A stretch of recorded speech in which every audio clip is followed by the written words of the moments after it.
بسم اللہ الرحمن الرحیم۔ پروگرام قال اللہ کی طرف سے آج انشاءاللہ میں سورہ آل عمران کا 15واں رکوع اور چوتھے پارے کا 6واں رکوع بیان کروں گا۔ پہلے اس کا مختصر ترجمہ اور مختصر گرامر، اس کے بعد انشاءاللہ اس کی تفسیر۔ نحمدہ ونصلی علی رسولہ الکریم، اما بعد فاعوذ باللہ من الشیطان الرجیم، بسم اللہ الرحمن الرحیم۔ وما محمد الا رسول قد خلت من قبله الرسل افإن مات او قتل انقلبتم على اعقابكم ومن ينقلب على عقبيه فلن يضر الله شيئا وسيجزي الله الشاكرين۔ وما محمد الا رسول، اور نہیں ہے محمد مگر ایک رسول، قد خلت تحقیق گزر چکے ہیں۔ خلا کا معنی ہوتا ہے گزرنا، خلاوت تھا اصل میں تو قانون لگ کے خلت بن گیا۔ قد خلت گزر چکے ہیں، من قبل ہی آپ سے پہلے بھی، اور رسول، رسول کی جمع رسول، بہت سے رسول۔ آفا ام ماتا، آ کا مطلب کیا، فا کا مطلب تو، ان کا مطلب اگر، ماتا کا مطلب مواتا تھا اصل میں ضربہ کی طرح موت واقع ہونا۔ آفا ام ماتا، تو کیا اگر محمد صلی اللہ علیہ وسلم پر موت واقع ہو جائے، او قتلا، یا ان کو قتل کر دیا جائے، انقلبتم، انقلاب کا معنی پلٹنا، اردو میں یہ لفظ استعمال ہوتا ہے، انقلبتم ضربتم کی طرح ہے، انقلبتم تو تم لوٹ آؤ گے، علی اعقابکم اپنی ایڑیوں کے بل، یعنی واپس پھر جاؤ گے اپنی ایڑیوں کے بل۔ اعقاب عقب کی جمع ہے، عقب ایڑیوں کو کہا جاتا ہے۔ ومن ینقلب، اور جو بھی منقلب ہوگا یعنی واپس پھر جائے گا، علی عقبیہ، عقیبین تھا اصل میں، عقب ایڑی کو کہتے ہیں، عقیبانی یا عقیبینی دو ایڑیاں، اور نون اس میں سے گرا دیا ہے، عقیبیہ، ہی ضمیر خود اس شخص کی طرف لوٹ رہی ہے، تو جو بھی واپس پھرے گا اپنی ایڑیوں پر، یعنی اپنی دونوں ایڑیوں کے بل جو واپس پھرے گا، فلن یضر اللہ، فا کا معنی تو، لن مستقبل کے لیے آتا ہے، ہرگز نہیں،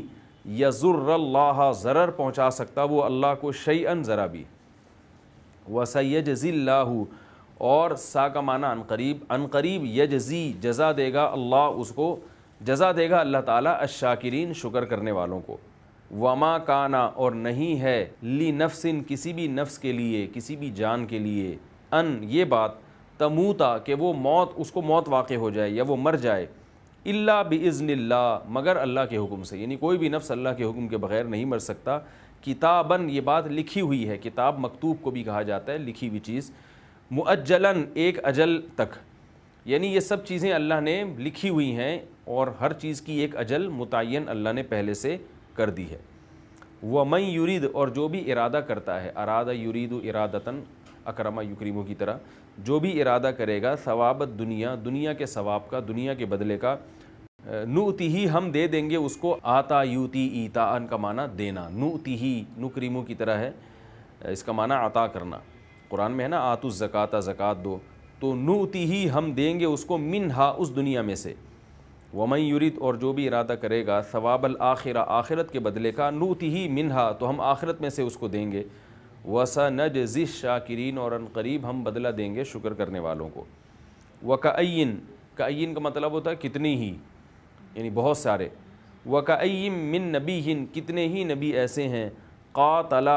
قتال کیا ہے، معہو اس نبی کے ساتھ، ربیون بہت سے اللہ والوں نے، ربی یہ رب سے نکلا ہے، رب والا یعنی اللہ والا، ربیون کثیر بہت سے خدا طلب بندوں نے، اللہ سے محبت کرنے والوں نے، فما وہنو پس وہ نہ تو ہارے، وہن کمزور ہونے کو کہتے ہیں، یعنی میدان جنگ میں کمزور پڑ جانا،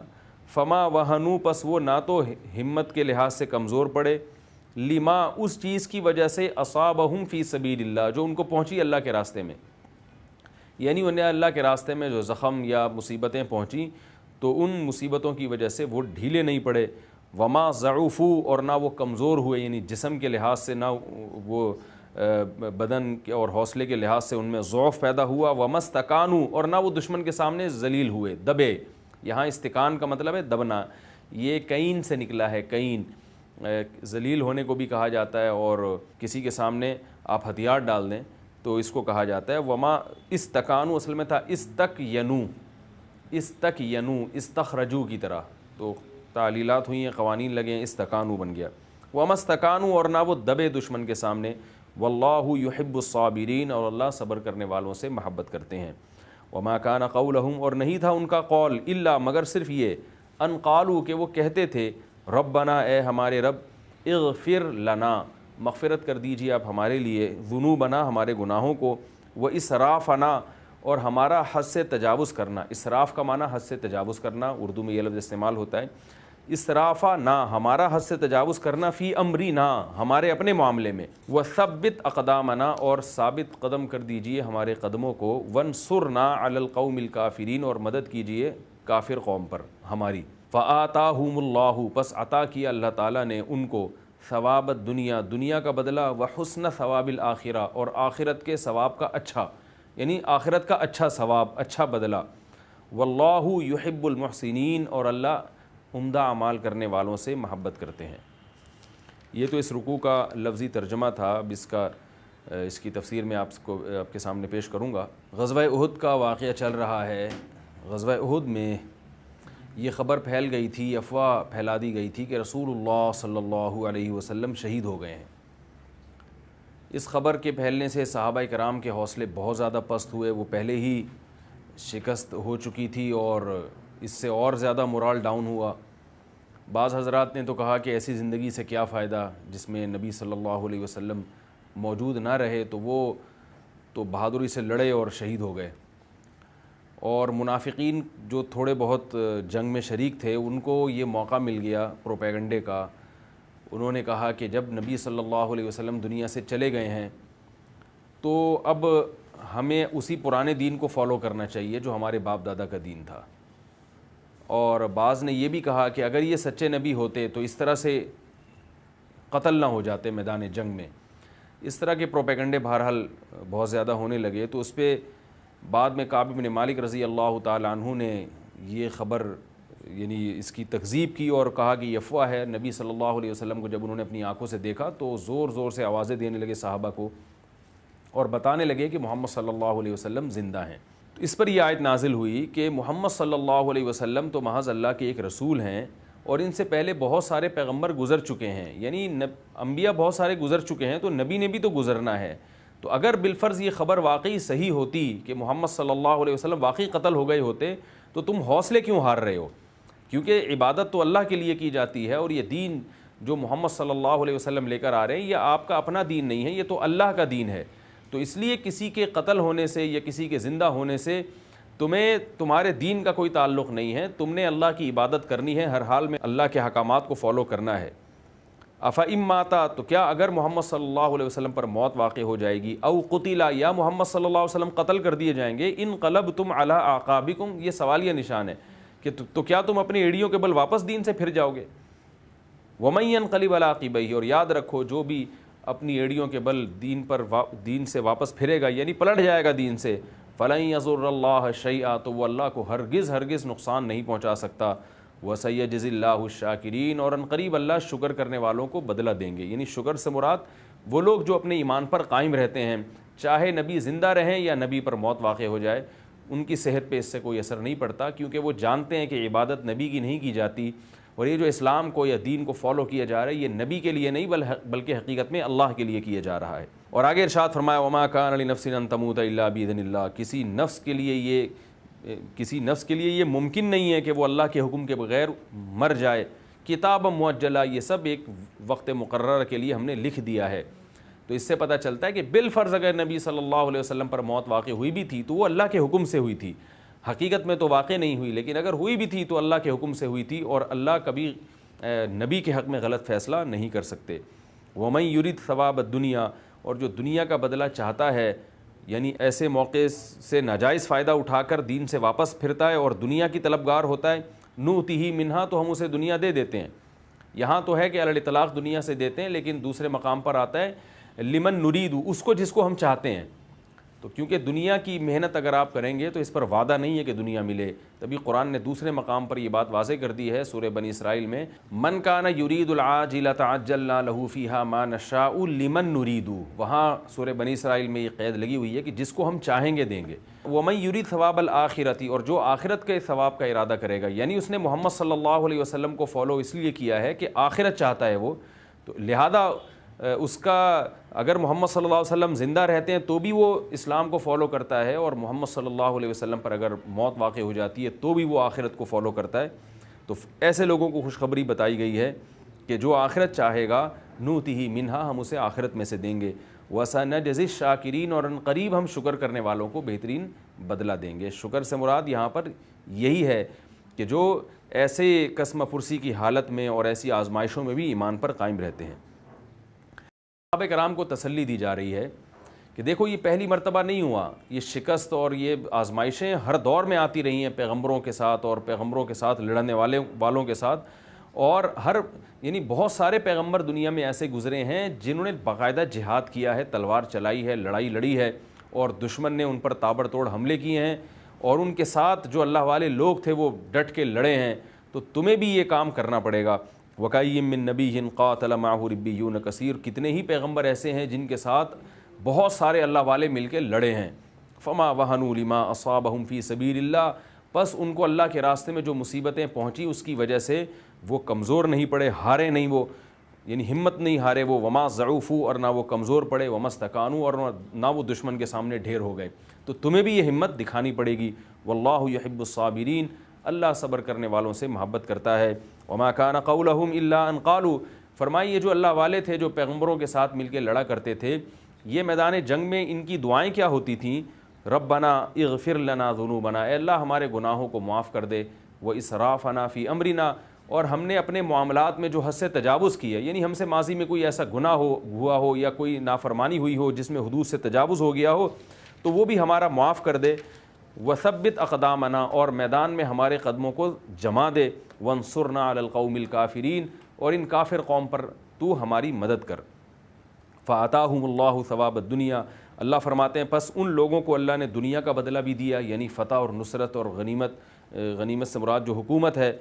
پہلی امتوں میں غنیمت تو حلال نہیں تھی لیکن بہرحال ان کو حکومتیں اللہ نے دی، دنیا بھی دی۔ وحسن ثواب الآخرہ، اور اللہ نے ان کو آخرت کا اچھا بدلہ بھی دیا۔ واللہ یحب المحسنین، اللہ اچھے اعمال کرنے والوں سے محبت کرتا ہے۔ تو صحابہ کرام کو ترغیب دی جا رہی ہے کہ تم بھی ایسے موقع پہ ثابت قدمی دکھاؤ اور میدان میں ڈٹو،